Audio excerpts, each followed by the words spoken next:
I'm sure you think that Earth is run by humans and our governments, but the truth is deeper than that. I have proof that humans have been quarantined and isolated on Earth from the rest of the galactic community. Yes, there is a galactic community with thousands of thriving alien civilizations. And at its head is the Galactic Government, known as the Arbiter Consortium, a shadowy, all-powerful council that controls everything in the universe, including us. You may not believe me, but it's the truth, which I'm going to share with you today. It's up to you to do what you want with this information. It all started 3 years ago. You see, I have always believed that knowledge is humanity's greatest weapon. I knew this right from an early age, and that is why from when I was 8 years old, you would find me crouched under my mother's workbench poring over her old biology textbooks. And by the time I was 16, I was smuggling dissection kits home from the university lab. So it was no surprise that I happened to find myself among the scientists studying an alien life form discovered by our government. This life form was called Subject Zero. I have always believed in the existence of aliens, of course, but I can tell you that Subject Zero was unlike anything I'd ever encountered. In fact, it was unlike anything anyone had encountered, for that matter. It had been found deep in the Amazon basin, buried in sediment that carbon dated back nearly 2 million years. How it got there, why it was there, and how it was carefully preserved were questions that needed to be answered. And that is why the government assembled 50 scientists and research personnel from different areas of study. At the time, I was working on a project known as Serendip, which was part of the Search for Extraterrestrial Intelligence (SETI) program based at the University of California, Berkeley. It was designed to search radio frequencies for clues about alien life forms. And then I got an invitation from the US military about a confidential project. I was excited because it was another opportunity for me to gain more knowledge. But if I had known what I would discover, maybe I would not have been excited. Maybe it's better to live in blissful ignorance. So after responding to the invitation with an affirmation, I was put on a plane that took me to Massachusetts. From there, I boarded a windowless can, which took me to an underground facility in Boston. Although at the time I didn't know that it was Boston. It was all hush-hush and secretive. Once I got there, I was introduced to my fellow team members, a group of biologists, chemists, and linguists sworn to absolute secrecy. Not even our families knew what we were working on. It was then that we were addressed on the reason why we were invited. The head of the project, Mr. James Holloway, walked us down a long hallway and stopped at a massive transparent door. And there he introduced us to Subject Zero for the first time. He told us that our job was to figure out why Subject Zero was on Earth. Like I said, Subject Zero was nothing I had ever seen. It was something out of a science fiction movie or book. Encased in a translucent cocoon, its vaguely humanoid form was almost hypnotic, with spindly limbs and a translucent carapace that shimmered with hues of green and violet under the sterile lab lights. Mr. James had told us that they believed that Subject Zero was a previously undiscovered species of early humanoid, perhaps a branch of the human evolutionary tree that had gone extinct. Staring at it behind the transparent glass, I knew with a deep conviction that this was no ancestor, and neither was it terrestrial. I knew that we were looking at an alien. So my life at the research facility began. The first step in our research was to try and break the cocoon.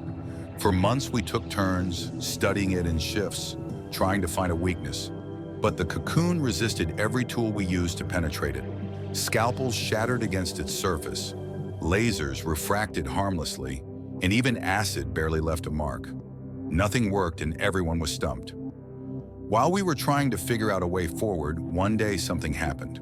Without warning, the cocoon began to disintegrate on its own. I remember that day clearly, as if it happened yesterday. I was in the lab with a few of the scientists when it happened. I was hunched over the console, running another futile batch of simulations, when all of a sudden, without any sound or warning, I started to perceive a faint, acrid smell, like burning ozone. At first, I thought something was wrong with my nose. But when I looked around the lab, I discovered that it wasn't just me. All the scientists could perceive it, and it was coming from the cocoon. Before our very eyes, the cocoon began to dissolve into a fine mist, leaving the being inside exposed. It was shocking to see its body for the first time. While we all stood frozen, watching, Subject Zero opened its eyes. My heart jumped. I mean, nobody thought that it would be alive. Its eyes were enormous, black as obsidian, and filled with something I can't even begin to describe. It was something ancient and vast, filled with centuries of knowledge. What happened next is something that baffles me till today. It spoke, but not in words and not to everyone present in the lab. It spoke only to me. I have asked myself the question, why me, countless times. But up till now, I do not have an answer to that question. The voice was in my mind and it sounded like a chorus of overlapping tones that bypassed my ears entirely. It said, "Observer, why do you persist?" Of course, I couldn't answer. My throat had closed up in fear and my body felt paralyzed. This was not something I had ever imagined I would experience in my life. All I could think about was, why was it talking to me? When I think back to that time, I cannot even remember what the other scientists were doing. While I was still frozen, Subject Zero tilted its head, as if it was studying me, and added, "They watch you even now. You have seen the cracks in the illusion. Will you look further?" Before I could process its words, the lights in the lab flickered and alarms began to blare. It seemed one of the scientists had notified our superiors. The next few minutes were a rush. Security personnel stormed into the lab, armed to the teeth, and we were forced to evacuate the room. They were probably scared that Subject Zero would attack because no one expected it to be alive. Through the reinforced glass, I watched as the soldiers pointed their guns at Subject Zero, who was watching them. But to everyone's surprise, it collapsed into a heap and its body crumbled into dust. To me, it was as if it had used up all its energy to speak. Given that its body had disappeared, there was nothing left for us to do. The incident was hushed up, and the official report said the specimen had decomposed due to exposure. Our research had come to an end. But for me, that was not the end. I had questions. Why did it speak to only me? Why was I the only one that could hear it? I tried discussing my encounter with Mr. James, but he brushed me off. My questions were dismissed, and my access to the facility was revoked.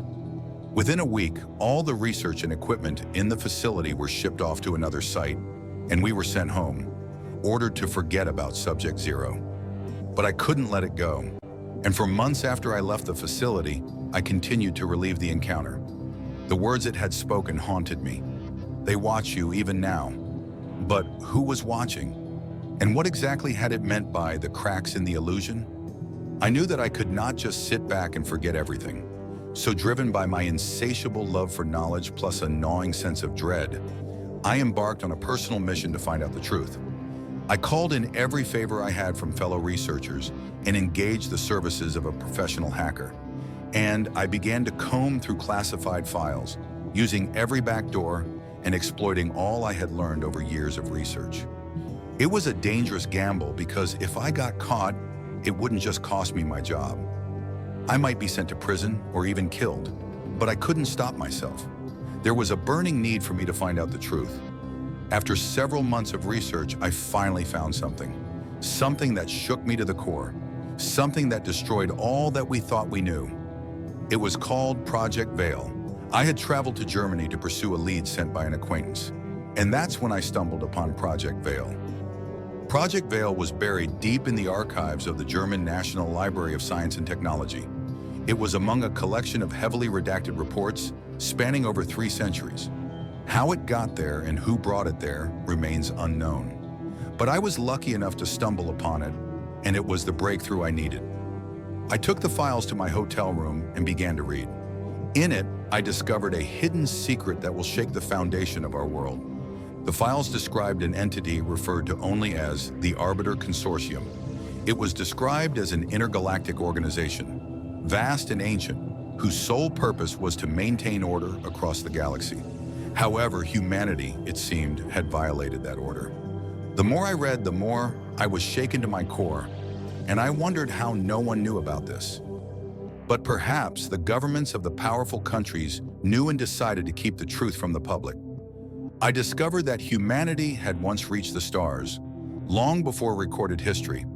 In fact, you will be shocked to know that all those ancient myths about gods descending from the heavens weren't myths at all. They were actually memories of contact with extraterrestrial civilizations.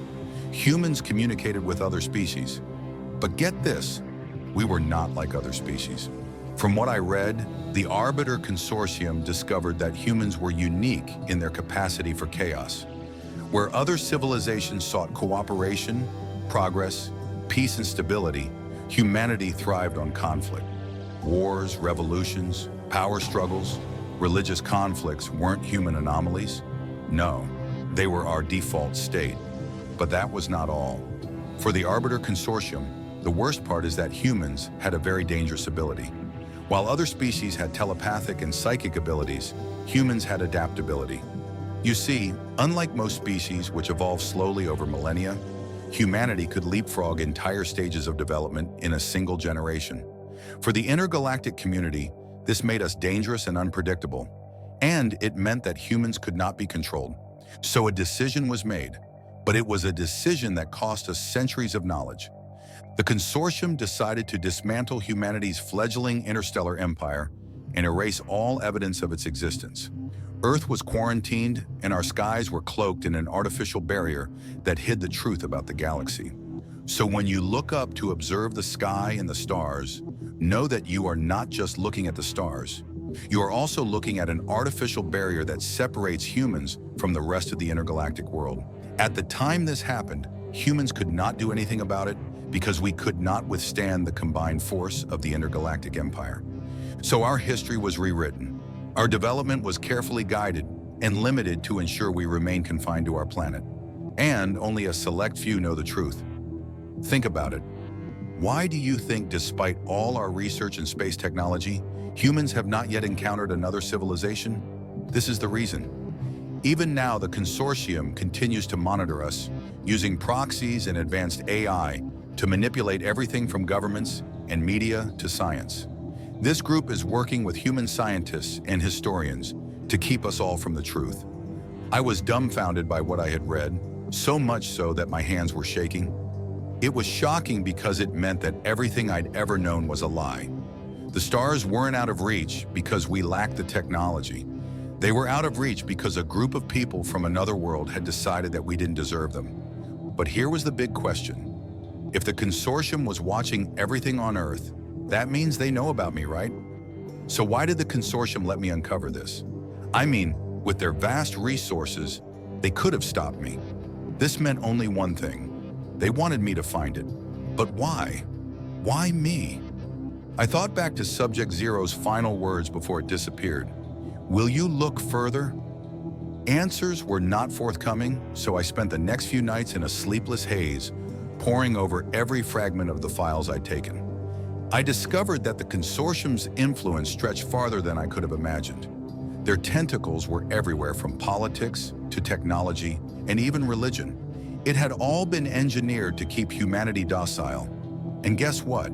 Global wars, including World War I and II, as well as scientific breakthroughs, were actually nudges from the consortium.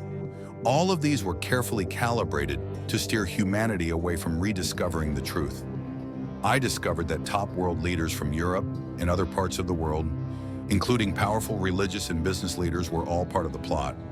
Of course, these humans who have betrayed Earth received something in exchange. From the files, I discovered that our technologies, including the internet, microchips, and even nuclear powers, were all gifts from the Galactic Government. And everything was to ensure that humans do not discover the truth. But there were cracks and anomalies even the consortium could not fully suppress. Subject Zero was one of them. Although the files didn't say why Subject Zero was on Earth, it however hinted at other strange incidents. Artifacts buried deep in the Earth's crust, strange signals from beyond the quarantine field, and inexplicable disappearances of entire scientific teams. These weren't just mere accidents. They were echoes of a history the consortium wanted buried. But the question still remains, why now? Why allow me to uncover this? The thought gnawed at me until I could no longer ignore it. And I decided to involve someone else. You see, I didn't trust any of my colleagues. Even while I was engaged in my research, I was careful not to spill the purpose of the research. The reason is because most of them were too deeply embedded in the system to question it. But there was one person I could turn to that had the same mindset as me. It was an old friend, Dr. Elena Darling, a reputable astrophysicist in the US. She had a reputation for being bullheaded and standing by her gut feeling. Surprisingly, Dr. Elena wasn't surprised when I showed up unannounced at her lab, clutching a tablet loaded full of the files I had taken. I explained all that had transpired and gave her the files to read. She told me, "You always did have a knack for sticking your nose where it doesn't belong." I smiled faintly at her words, but my mind was elsewhere. As she read, Elena's expression grew serious. She was shocked just like I was and was skeptical at first. But the more she read, the more it seemed obvious that it was true. Once she was done, I told her that everything she had read was true and that the consortium was still watching us. As expected, she was shocked at the thought that a group of people was up there observing our every action. I understood her reaction because I had the same reaction as well. I said, every satellite, every piece of tech connected to the grid, hell, maybe even this lab, they've been controlling us for centuries. I glanced at Elena as she leaned back, with her face pale. But why? What are they so afraid of? She asked. I couldn't answer at first. You see, the files contained hints, but it didn't really give any definitive answers. The consortium's language was clinical, detached, but one term kept appearing: singular anomaly. It was used to describe humanity's unpredictable nature and our capacity to defy established rules of evolution and civilization. I looked at Elena and finally said, "They're afraid of what we might become if we ever broke free." Elena and I agreed to continue digging, but it was important that we kept everything a secret. She was invested in this like I was. In a few days, she had set up an isolated network, severed from the broader internet, and our research began. We began cross-referencing consortium files with every known anomaly we could find, from archaeological digs to unexplained scientific phenomena and historical gaps. The deeper we went, the more connections we found. We found patterns and signs, and it all pointed to an ancient catastrophe that seemed to predate the consortium's intervention. Something very serious had happened, something so catastrophic that it convinced the consortium that it was necessary to enforce the quarantine. But before we could figure it out, we received the first warning. Actually, I received the warning.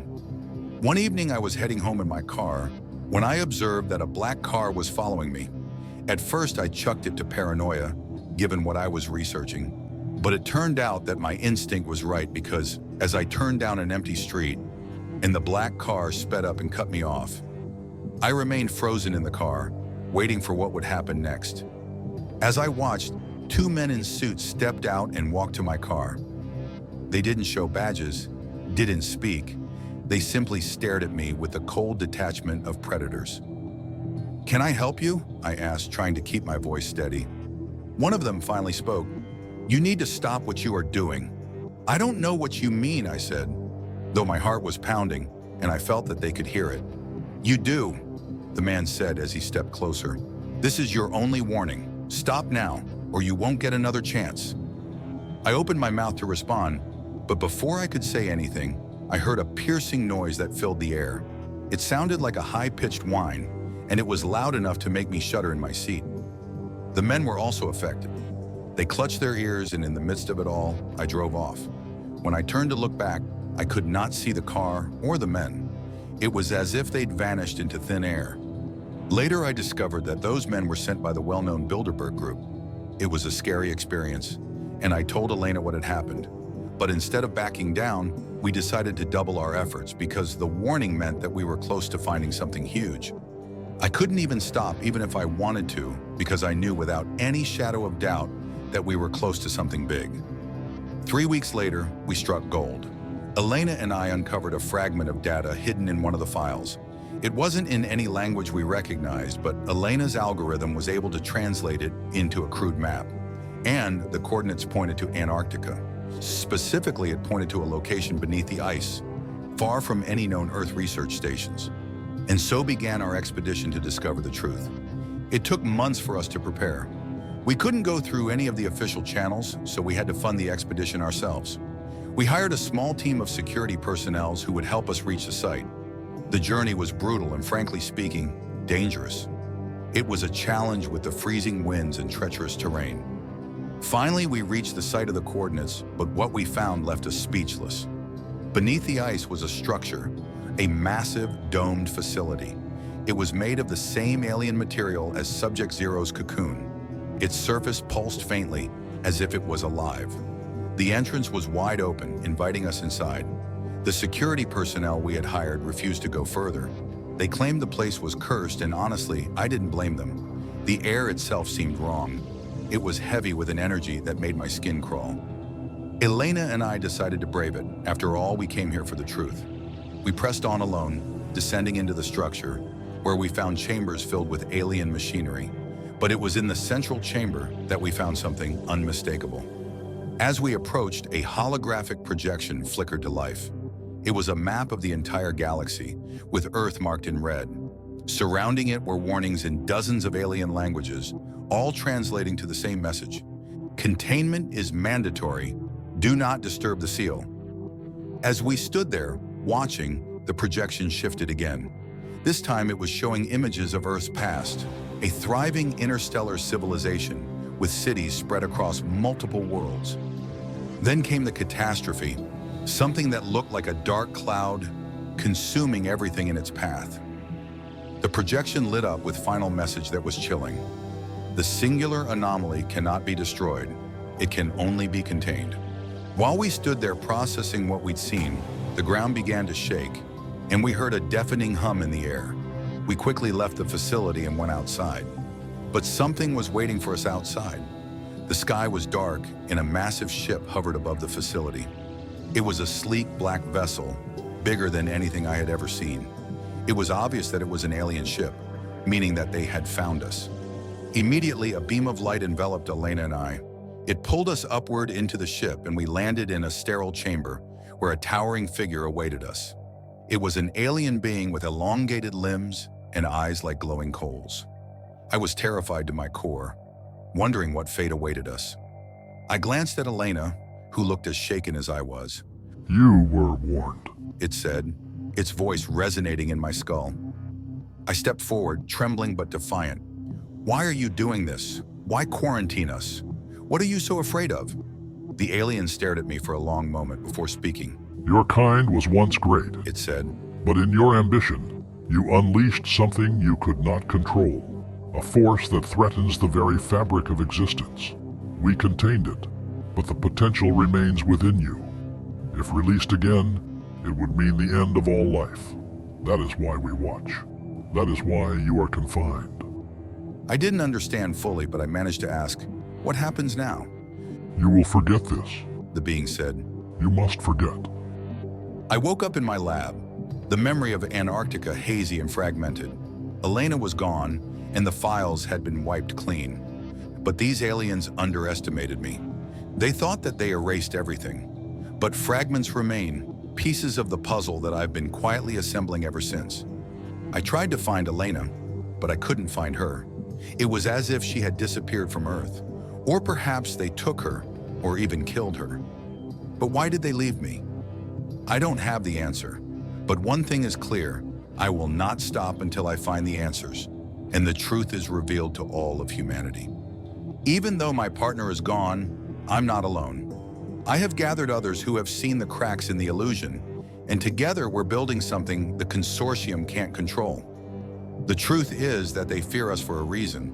They may think that humanity's greatest ability is chaos, but what they do not know is that it is actually resilience. And I know that one day humanity will break free,